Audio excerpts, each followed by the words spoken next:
Shalom Bapak Ibu Saudara, hari ini kita akan bersama membahas Roma 11 sampai 12. Dan jika kita perhatikan kedua bagian ini, maka kita pun akan menemukan kalau di pasal 11 ini menyatakan bagaimana Allah yang berdaulat bekerja untuk menyelamatkan orang berdosa. Sementara pasal 12 menunjukkan respons dari anugerah keselamatan itu. Saudara, jika kita baca dalam Roma 11, kita akan melihat betapa baiknya Allah yang telah merancangkan kisah hidup kita. Dan dikatakan di ayat 33 juga, "Oh alangkah dalamnya kekayaan hikmat dan pengetahuan Allah, sungguh tak terselidiki keputusan-keputusannya, dan sungguh tak terselami jalan-jalannya." Pada bagian ini kita akan menemukan bahwa ini tuh ngomongin tentang belas kasihan Tuhan dalam penyelamatan orang berdosa. Tentunya karena ada kedaulatan Allah dalam rencana keselamatan ini. Saudara, kalau kita baca ya, mestinya ini kan yang diselamatkan itu orang pilihan Allah, yaitu Israel. Tapi bagaimana respons Israel ini? Dan ternyata kita nemuin mereka tuh keras hati, mereka tidak taat kepada Allah. Tetapi ini bukan berarti keselamatan mereka dicabut ya, enggak. Tuhan tetap punya tujuan dan menggenapi janjinya. Bahkan sebenarnya rencana keselamatan ini ditujukan untuk menyatakan kemuliaan Allah, baik itu melalui Israel maupun bangsa-bangsa lain.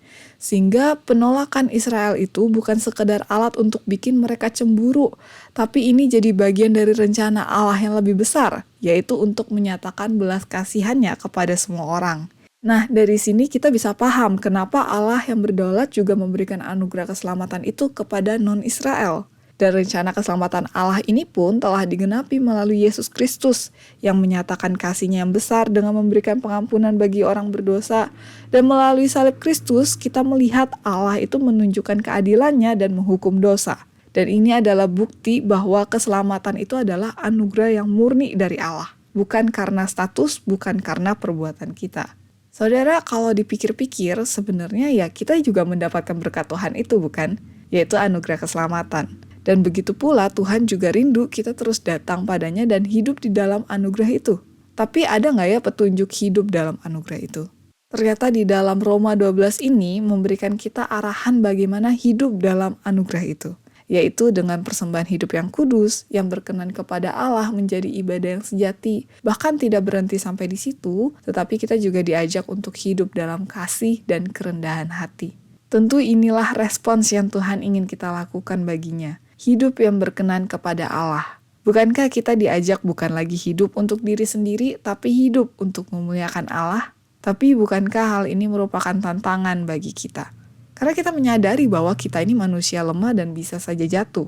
Tapi menarik ya saudara, ada karya Roh Kudus yang memampukan kita. Karya Roh Kuduslah yang mentransformasi pikiran, hati, dan perbuatan kita melalui firman Tuhan yang kita hidupi. Sehingga kita pun dimampukan membedakan mana kehendak Allah, mana yang bukan. Dan tentu kita perlu untuk terus-menerus merenungkan kebenaran firman Tuhan. Melalui doa, melalui baca Alkitab, melalui saat teduh kita.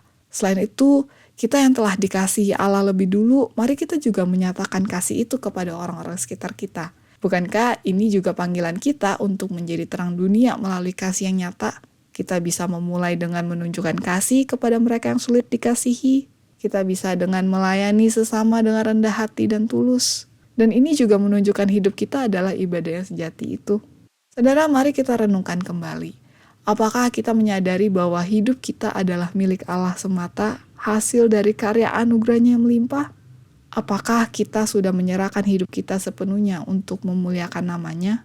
Saudara, kiranya Allah yang telah memberikan anugerah keselamatan, memampukan kita menghidupi anugerah keselamatan itu untuk kemuliaan namanya. Sebab segala sesuatu adalah dari Dia, oleh Dia, dan kepada Dia. Bagi Dialah kemuliaan sampai selama-lamanya. Amin.